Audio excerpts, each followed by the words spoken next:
Hello everyone, it's Pat at Beads and Plenty More, and today I'm going to talk about evil eye beads. That's these beads that I've used in this little bracelet here. They have an eye in the center, and evil eye sounds bad, but it actually is a protection. It wards off evil, and it's a good thing. So we like to use evil eye beads. The traditional one is the cobalt blue with the eyeball in the center. It also are made in other colors. I've got a few other colors here to show you. I've got a variety strand in all colors, and in the color with the white background and the evil eye. So that's how you can get them in other colors. I also wanted to show you this bigger piece that could be used as a pendant, or sometimes people use these bigger pieces in their house to protect against evil. So what I've done is I've used a chain. It's this chain here, and it has a reversing link, which is kind of nice because it catches the light really good, and in the shiny color. I've used 2 pieces of chain on either side here, and then I used a single link in between each of the beads. I could have used a jump ring, but I thought it was nicer to match the chain exactly. So I've cut just a single link away from the strand of chain in order to get that link in the middle. So, and also I used a 22 gauge wire for the wire that goes between the beads and hooks into the next one.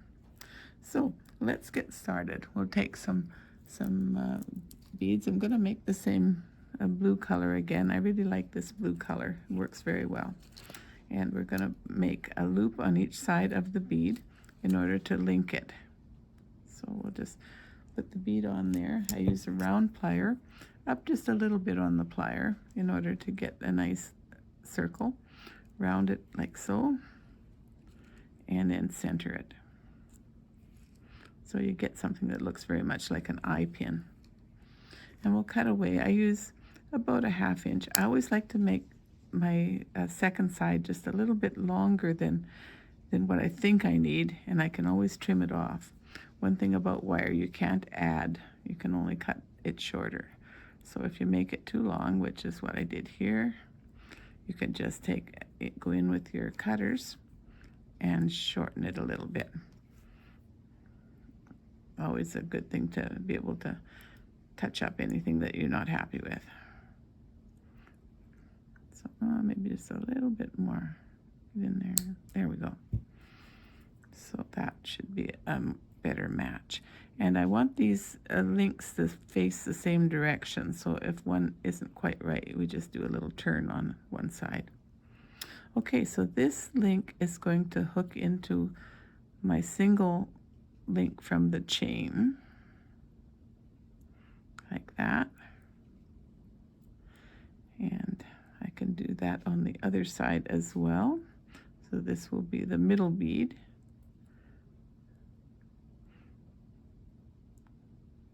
Pick up my little link here with the pliers. It helps because it's so hard to hold with your fingers. Here we are. I'm going to tuck these in really tight to make sure that they don't come loose.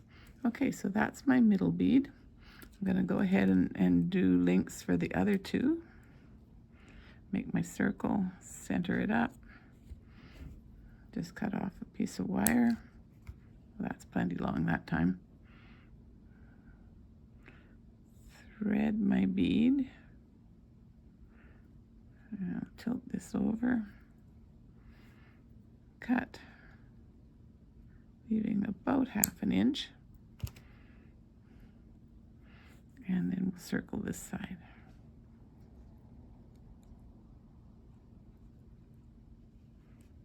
And we'll center those up so that they have them facing the same direction. Oh, that doesn't look real good. We'll get that one tidied up.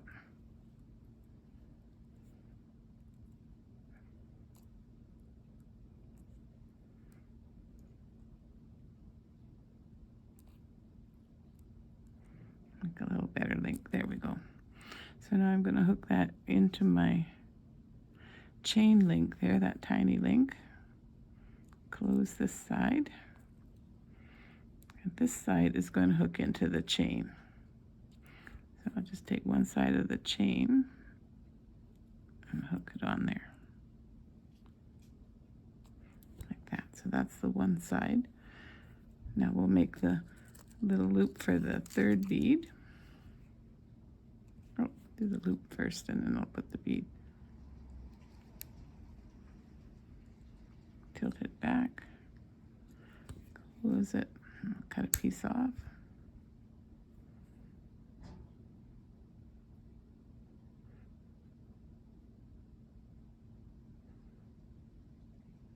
There we go.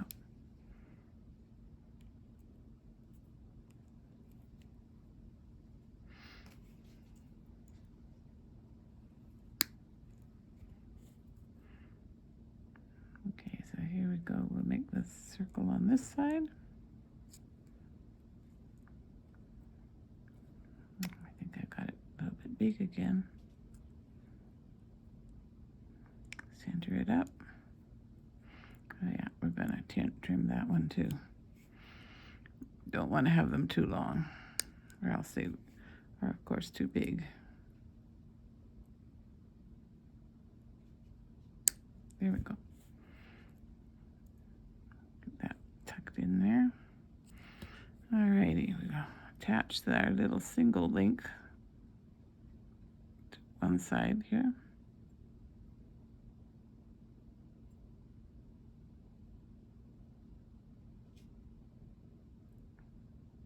I don't have it quite open. There we are.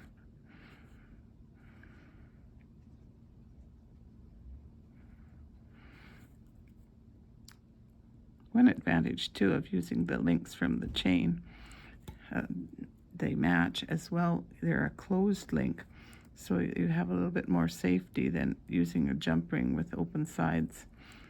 If you don't get that jump ring closed perfectly, you can have your piece fall apart. Okay, so tighten this in nice and snug. Get that in there, very good. So that's the basics. We've got our chain hooked up to both sides, and now all we need to do is put our lobster clasp on to finish it. Now I used a little figure 8 piece here to hook the lobster clasp on, and close this one up just a bit more. There we are. It instead of a jump ring, it's just a nice little piece. So what I use is the same wire, and we're going to go a little bit smaller on the circles. Go one this way, and then set the pliers here and go around this way. So we end up with a figure 8. And then we cut off the excess. Ooh, I shot it into my material. We'll just make another one. They're quite easy to make.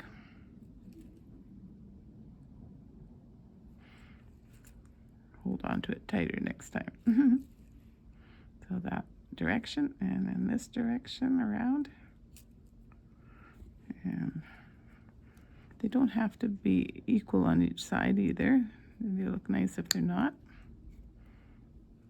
Tip that off. And I'm actually going to trim a little bit more to make sure that it's matching up a bit better. There we go. Give it a pinch with my flat pliers. There we go. So now we're going to hook the lobster claw into one side.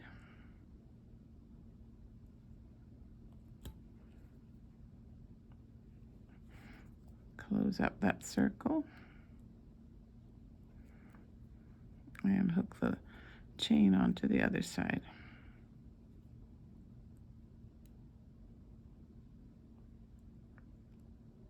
Open side. There we go. Now I made one side of the chain a little bit longer so that we hook the clasp to the opposite side, because the clasp provides some length, plus we want to be able to hook into various links. So there we are. I'm going to close up this nice and snug, and all that's left to do is hook our lobster clasp on at any point in this chain. We've got a beautiful little bracelet. You could make this with any bead. You don't have to use the evil eye. And all you need is 3 beads and some chain and a lobster clasp. Very nice. Thanks for watching. Bye for now.